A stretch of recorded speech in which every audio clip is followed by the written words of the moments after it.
But what does it mean when the prophet says, "And your wounds will quickly be healed"? What is he speaking about? Prophet Isaiah here, it seems, is reminding us that we have an obligation. And it's an obligation of love, particularly manifested in the corporal works of mercy. And it is the living out of the corporal works of mercy in and through them, without asking anything in return, that the wounds that we experience as a result of sin, particularly those effects of original sin, will be healed. And this is an obligation that all of us have. No Christian is exempt from the practice of the corporal works of mercy.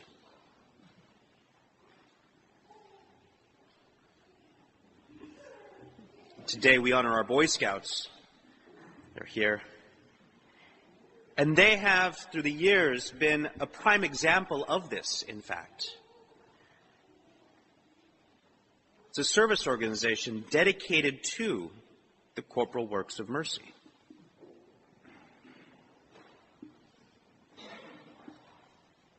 But sadly, our world doesn't always appreciate this. You know, sometimes even the term Boy Scout is used as a pejorative. But in fact, this is what we should strive to be like. All of us. Living a life dedicated to the service of others. To give to others what we have. And not asking anything in return.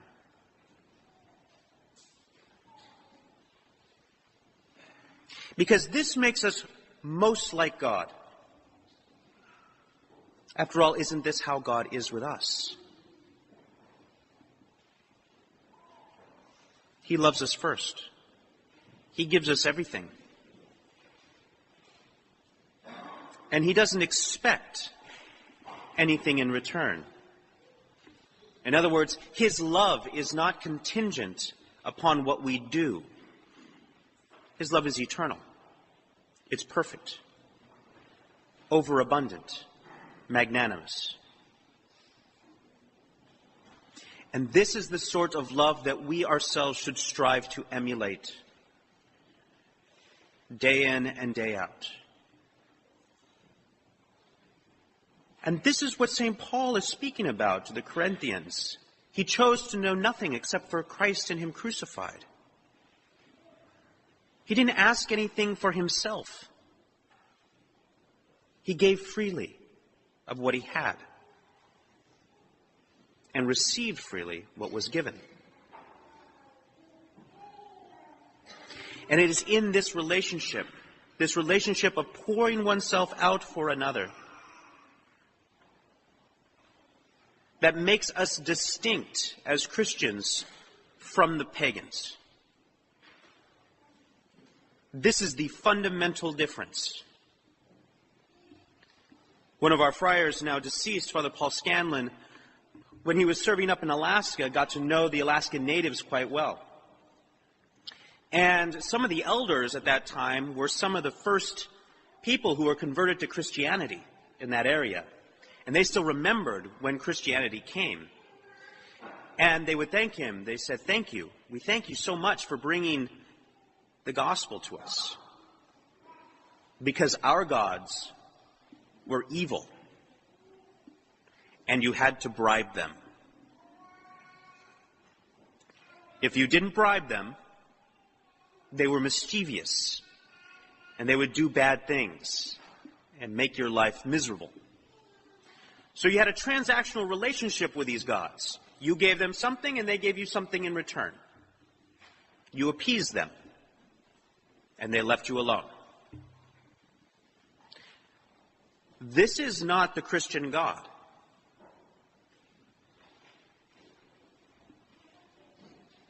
although some would make it that. This is where we get the health and wellness gospel.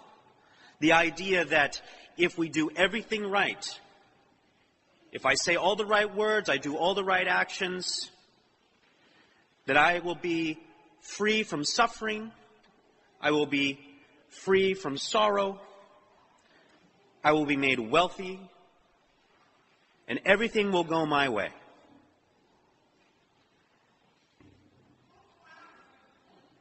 But if we think this way, then we're still thinking like pagans. The relationship with God is not transactional. It's kenotic. That is, it is a pouring out, an emptying out of ourselves completely. Love asks nothing in return. It expects nothing.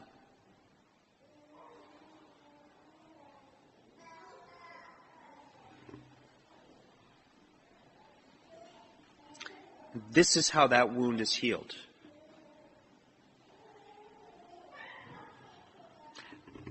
That wound is quickly healed because as we act with love and act more perfectly like God as a result, because we are made in the image and likeness of God, we are filled with His love. We are filled with His grace.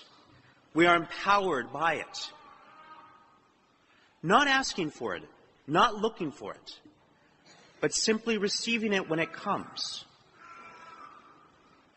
And in so doing, we become that light on the lampstand, because it's not our light that is pouring forth. Rather, it's the light of God, the life of God, and the love of God pouring forth through us as we empty ourselves of our selfishness, of our self-will,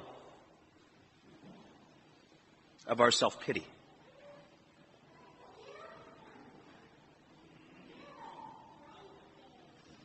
And so that wound is healed, it's covered up. Or rather, that wound is filled.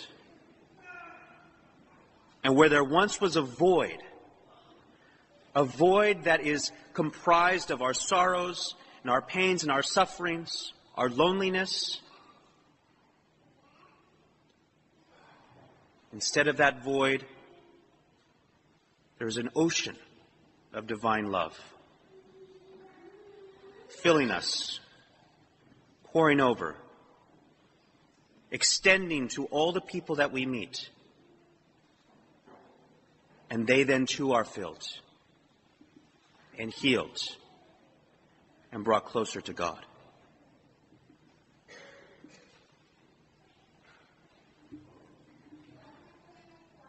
This is our goal as Christians. And imagine a world where we are faithful to this. People not living for themselves, but for others. Satisfying their good and their needs, first and foremost. Not considering their own wounds.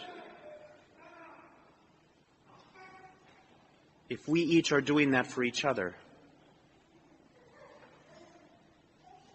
what sort of world would we have? Simply, what sort of parish?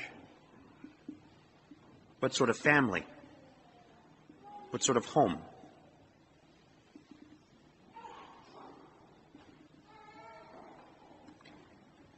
So we must be like St. Paul here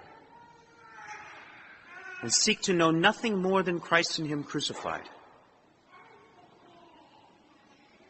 Because God has loved us first.